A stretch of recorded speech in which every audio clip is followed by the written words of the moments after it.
Hi, and welcome to Paper Route Scrapbooking. I'm Nadine, and today I'm participating in 30 Days of Sketches with Christy's Beautiful Life, Series 16.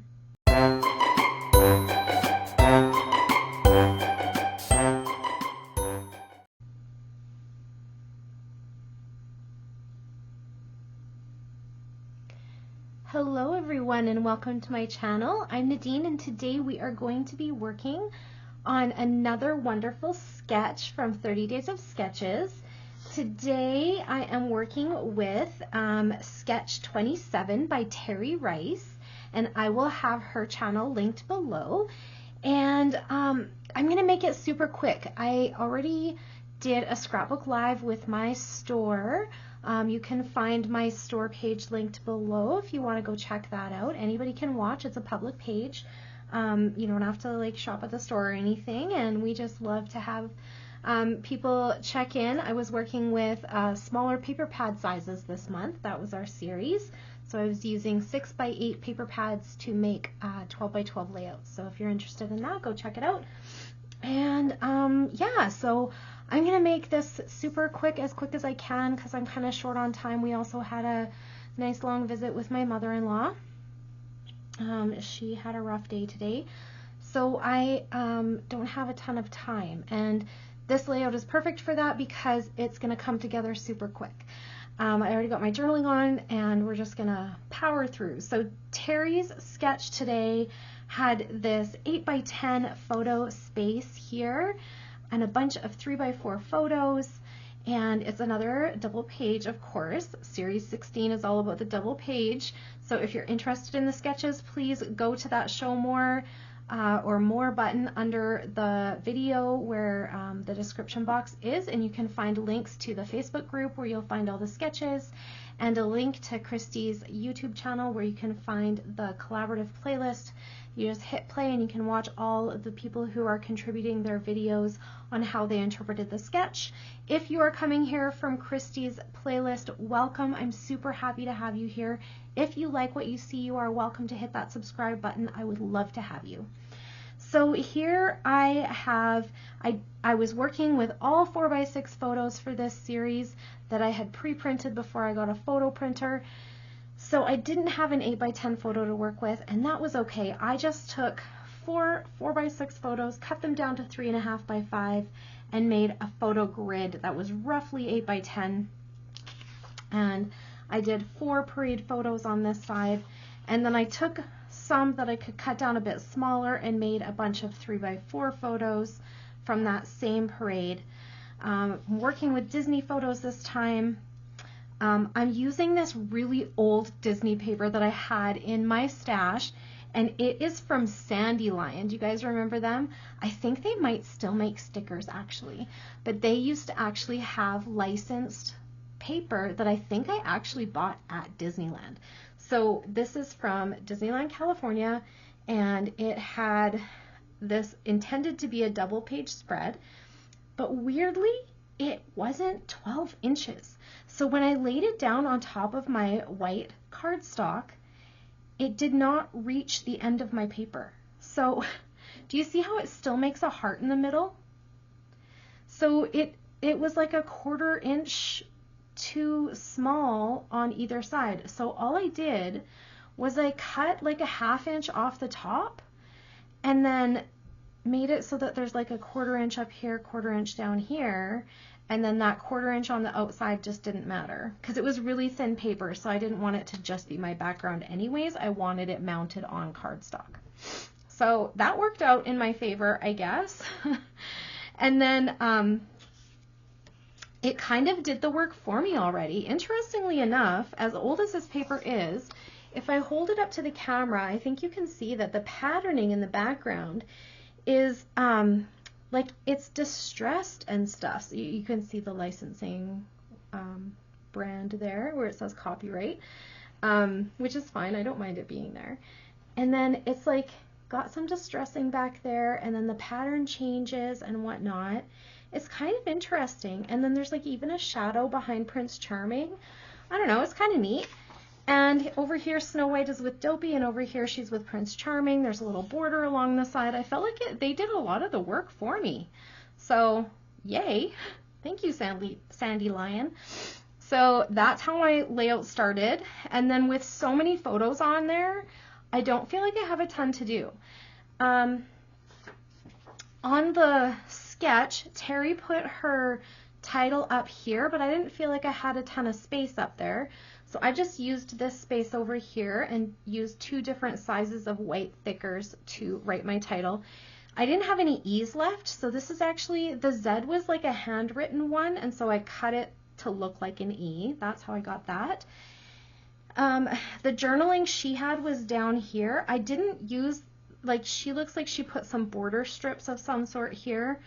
I didn't, because I felt like Sandy Lion had kind of done that for me with this, like, what is that called?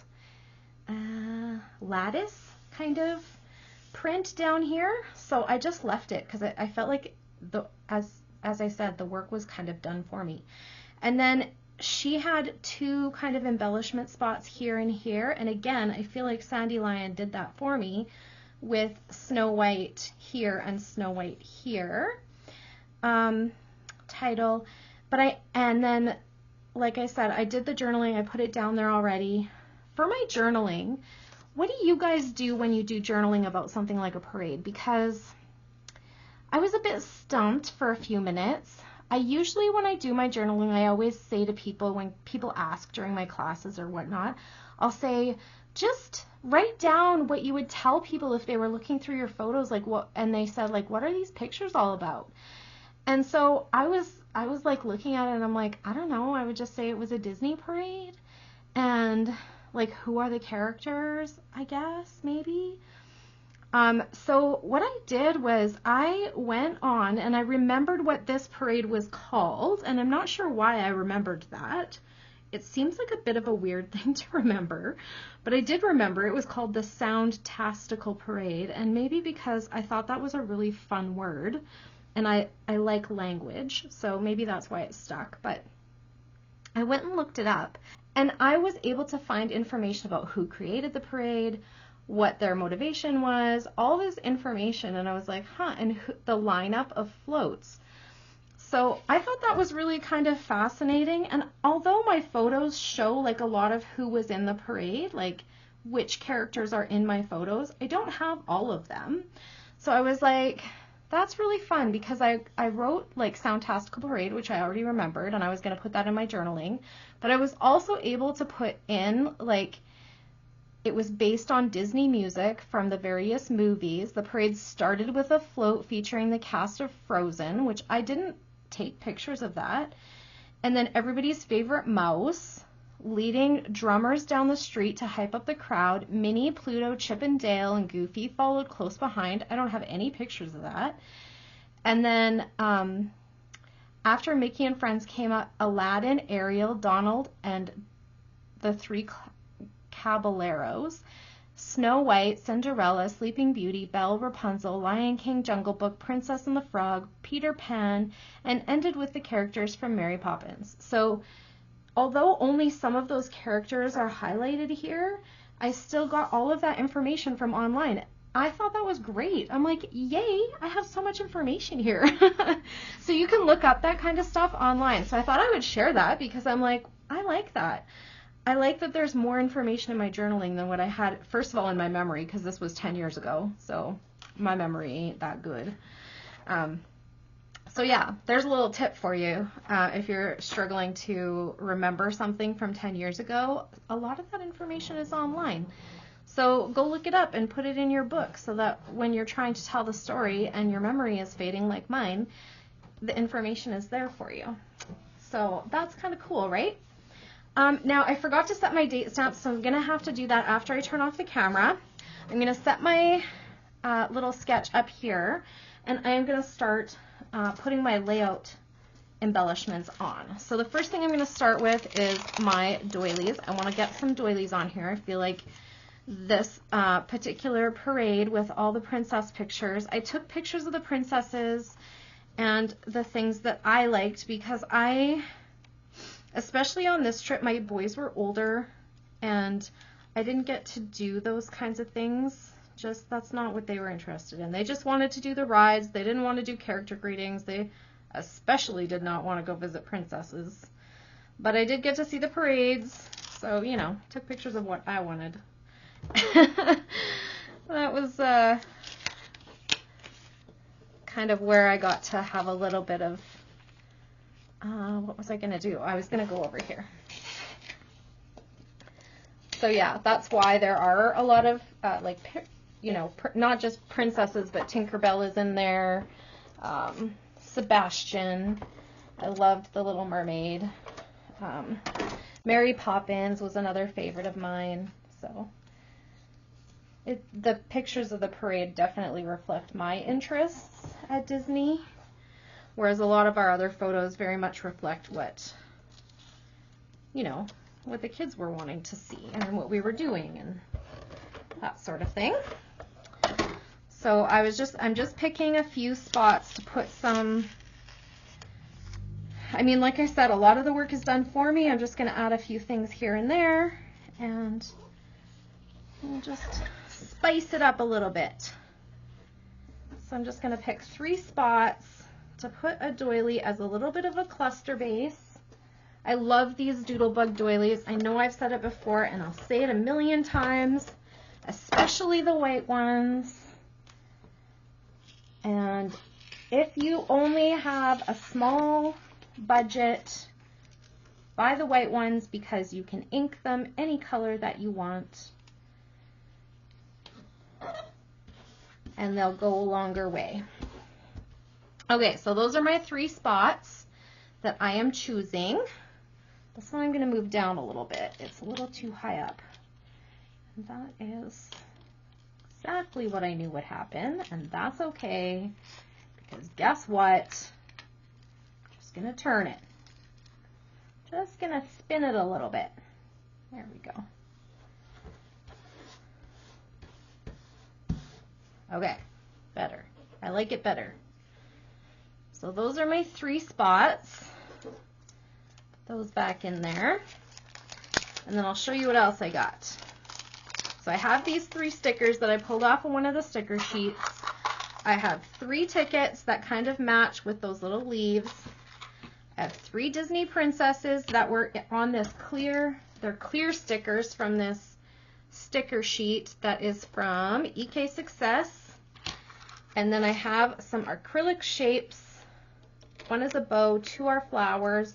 And for the centers of those flowers, I got some sparkly brads. That is what I pulled. Let's get them on there. So I'm going to start with the next biggest thing from the doilies, which is these green tickets that I just obviously took from some game that my kids had played at some point, because on the back it says Canuck Amusements, and hung on to at some point, or found in their pockets probably is more likely. It's usually where stuff like this comes from. Okay, so I think I got everything tacked down here. I just need to put on a couple of finishing touches. So for those final sprinkles, I pulled out these kind of, they're like glittery enamel shapes, enamel dots from Crafter's Square.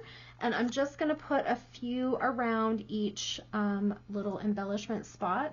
I did add a heart to each embellishment spot from that same clear sticker sheet that I got the princesses from. Okay, so let's see. I think I'm just going to do the purple, or is that too close to the color of the paper? I think it is. So I'm going to go with the darker pink then. Yeah, I like that better. Okay.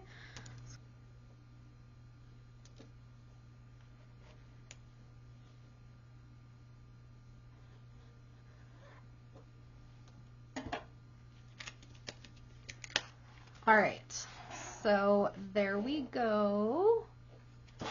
And I will add my date before I take my final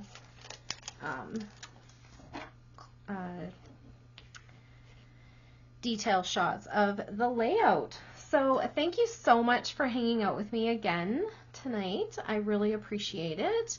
I hope you are all well. If you have any questions or comments, please leave them in the comment section below. And I hope to see you again soon.